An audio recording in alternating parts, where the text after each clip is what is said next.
Harvest for the second time. Long beans for you.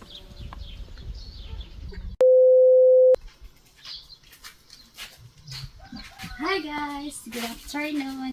Dito tayo sa ating greenhouse guys. Kasi may nakita na naman akong bagong beans. Mangunguha tayo ng beans guys. Ayan. Tama, may order tayong beans. Daming mga bunga.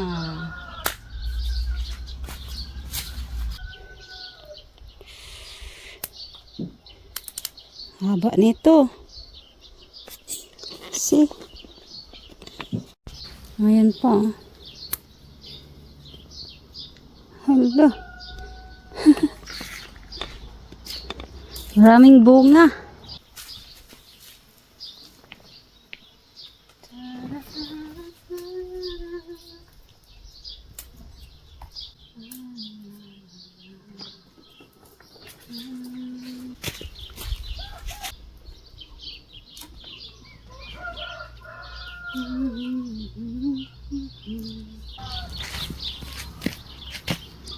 Beans.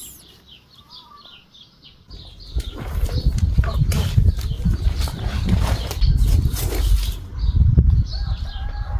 So, ito na siya guys.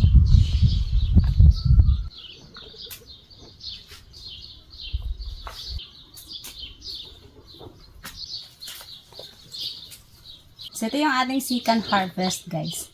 Second harvest. Char! So, mayroon tayo doon sa ating garden. Na. Beans natin dito sa ating garden. May nakita ako, guys. Medyo old na. Hoy, may bees. Ito yung mahaba. Ito. Yan, mahaba.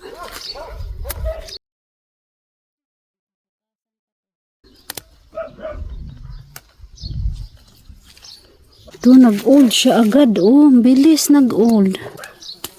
Kunin natin para ipang seed na lang. So, ito guys, pwede na siya guys. Ibang klaseng beans to. Yan ah.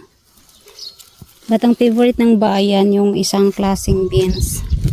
Kasi ito guys, madali man siya mag-old. Tapos hindi siya crunchy. So, ito yung the best na beans talaga. Mahaba lang to.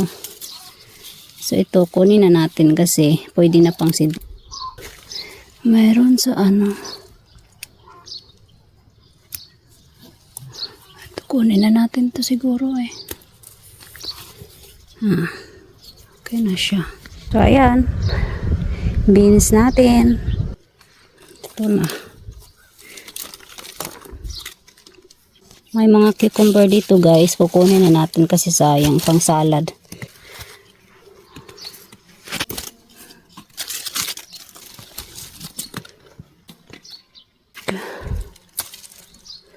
So yan.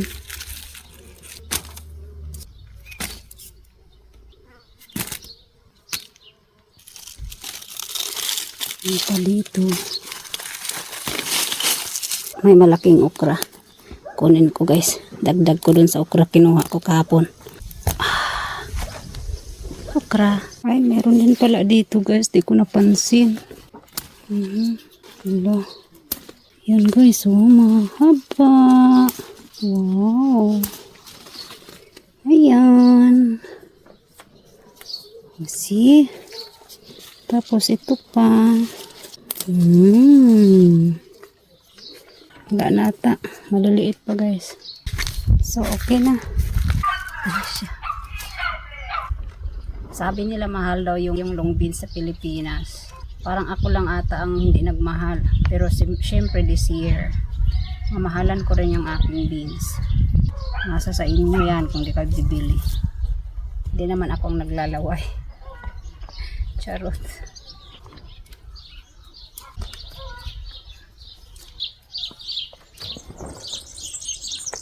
So itabi natin guys para makapag-ipon ng mga buto for next year. So ito na yung malinis, maganda, mahaba silang lahat.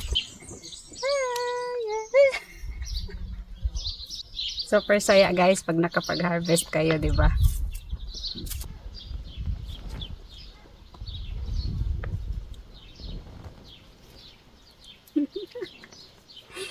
Marami na ang ating harvest for the second time. Ito na siya guys. Ang ating resulta or naani sa ating sipag at tiyaga as farmer, gardenera.